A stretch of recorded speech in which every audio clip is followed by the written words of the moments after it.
Okay, then moving on to the interior, the boot lid opens like so. That's where your reversing camera is, just up underneath there. And there's a twin level boot space here. There's a luggage shelf, retractable, with other retractable arms that move onto the back seat. Then you've got this board here, which is max 10 kilos in weight, and then you've got the boot space underneath here. It's pretty tidy, really, for a four-wheel drive of this age. There's a 17-inch skinny spare to help you out in any puncture situations, so it does have a proper spare. And yeah, that's not too bad. A few minor marks to the boot lid, but nothing much to worry about. Moving up front, got these quite outstanding chromed door handles. Door cards in decent order. Leather seats, roof lining in good order. 3 headrests, 3 inertia wheel belts. The second belt is in the back here, in the middle there. You just see that at the top in the head lining. Map pockets in the back of the seats. Could do with a set of mats, this car, but the carpets are pretty tidy, and the seats aren't too bad at all. There are a few minor marks at the back of that seat there, but nothing really too drastic. I mean, typical with a car like this, they're generally used with families and things. There was a few dog hairs in here, but it doesn't smell of dogs by any means. It's all pretty tidy. The pedal rubbers, pretty good condition, if you can just see them in there. There's no holes in the carpets. Probably did have carpet bits in it, but they've been taken out. Probably too heavily soiled. There's the driver's side entry squab.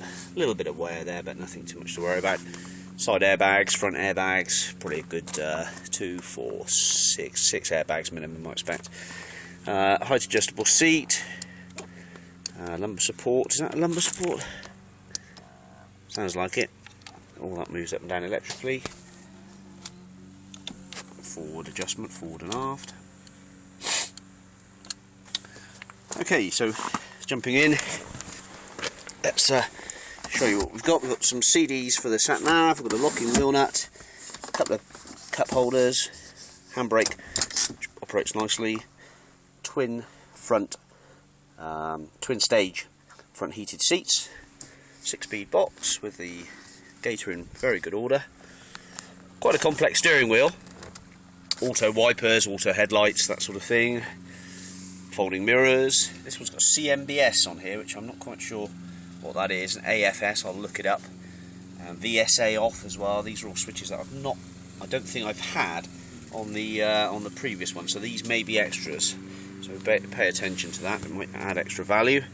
That's also different, a new one on me as well. There's a couple of keys like this. 4 electric windows, tinted privacy glass in the back. Anyway, all the lights go out as they should. I'll just do that again for you. Alright, there's plenty of lights that come on and off. Car starts on the button, as you can hear. No horrible rattles or noise. I'd say that engine is as good as it gets, and I've just sold 3 of these in the last couple of months. 104,000 miles, 137,000 miles, and this one at 107. So, aircon works nicely as well, because I was coming back from Bristol yesterday in this, and it was really hot. It's about 19 degrees outside, but the sun was very penetrating, and it basically was blowing lovely and cold, so you haven't got to worry about the air conditioning. There you go, twin panoramic sunroofs, all working fine. They don't open, they're just glass panoramic roof. We've got a touch screen with CD, FM. There is a iPod connection there as well. And you can Bluetooth your phone up to these. You can tell it to turn the air conditioning on and off as well, all with this voice activated kit here. Volume control, channel operation, cruise control. Right, so yeah, complicated steering wheel. Nice, well made steering wheel actually. That feels nice, and these do drive very well actually. I've been very impressed with this this model from 07 onwards up to about 2012, 2013. It's not a bad car at all. All the books are there, as you would have seen. There's no chips or anything in the screen. All looks good. Doesn't smell in here. It smells pretty clean and bright. I'd say this is probably the better one out of all 3 in terms of overall indoor condition. Show you this for a second. There's a CD MP3 player there. That's where your sat nav disc goes, which is in there. And there's a PC card. I forgot what it's called, like a flash type card you can use. It's mainly for photography. It'll play all your MP3s for you and all the rest of it. So, I don't think I've missed anything out there. The clutch feels great, brakes feel great, acceleration's good, just as you'd expect. People are going to say it's had a tow bar, but I can't detect that about the clutch at all. It feels spot on the clutch.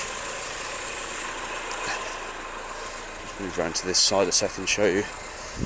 Just giving it a decent clean inside. It's not 100% perfect, but it's about 95%, I'd say. That passenger seat's in pretty good order. Okay, showing you around.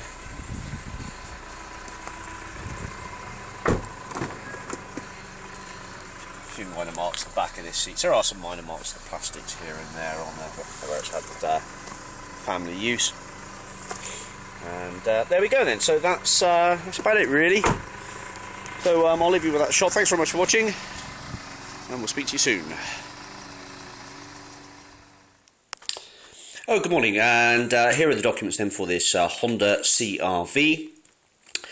We can see that this vehicle has had 3 owners in total, but it's more than likely it's actually just had 2, which would be Lex Auto Lease as being the first 2 keepers and probably changed in some form of admin error, and then a private keeper since 06-2011, which would make sense, 3 years in the fleet, and then out to the public in 2011. It's an 07-11-2008 car. It's a CR-V Executive CDTI estate car, 173 grams per kilometre, 2.2 diesel in the red.